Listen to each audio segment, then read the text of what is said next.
Chris Harvey of Wells Fargo looking ahead to next year saying this: stocks go higher, but so does risk. On balance, we expect the Trump administration to usher in a macro environment that is increasingly favorable for stocks at a time when the Fed will be slowly reducing rates. In short, a backdrop where equities continue to rally. Our year-end 2025 S&P price target, 7007. Bond, James Bond, joining us now, otherwise known as Chris. Chris, cute, very cute. So you start talking about how there are these worries, and then you go on to give this pretty bold projection. Why do you sort of cast aside your worries? We don't cast aside our worries. There is a wall of worry. It's tariffs, it's inflation, growth isn't strong enough, geopolitical, so on and so forth. We just think you're going to scale that wall of worry.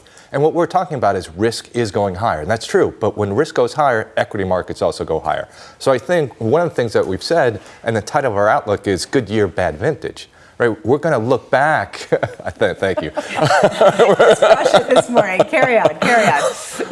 Equities will go up, but when we look back at 25 from the perch at 26 or 27, we'll realize that's when people went too far out on the risk curve. That's when they went too far down the capital structure. That's when they put too much leverage on. And so we think that this is a year where risk does take off, so do equities, but by the end of the year, you really got to think about repositioning that portfolio. So equities up, yes, but risk too. So on your yacht with James Bond, with your surging stock market, you also have a bad vintage of wine that's preparing for something down the pike. Before we get into leadership and some of the internals of that, a real question of how much a check the bond market is on some of this euphoria at a time where we were just talking to Neela Richardson about the potential for stickier inflation driven by this robust labor market. So what we were worried about and what the market is worried about is inflation. And what we were looking at was break-evens. Break-evens were between 2.25%, 2.5%.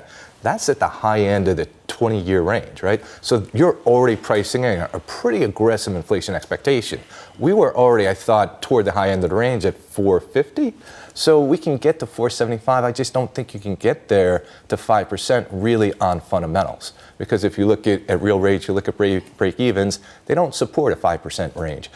We get there, yeah. Is that a problem for equities? No doubt. But it's hard to see that from a fundamental point of view, especially when the Fed is still in an easing cycle. I'm interested in the timeline for all of this because for you say, okay, 2026 is that year where some of, you have to uncork the bottle of wine, if I can really paint that metaphor. Andrew Sheets of Morgan Stanley, to use another metaphor, called this a dessert-first market, that we have all the easy stuff. Yeah. But for his timeline, that ends second half of 2025. Yeah. What for you is the thing that says this can continue on for another year? Oh gosh, well, what can continue on for another year? Fed continues to ease. We look at something like 04 to 06 where they lowered 25 basis points at a clip, and they continue to do it, not at every meeting, but continuing into 26.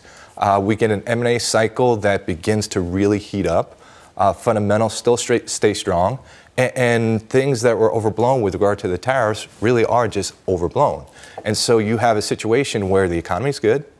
Inflation is coming down. Inflation is moderate. The Fed is easing, and we have pretty strong M&A market. I think you can see equities continue to run in that environment. And maybe I'm wrong that systemic risk or risk really takes another 18 months to build.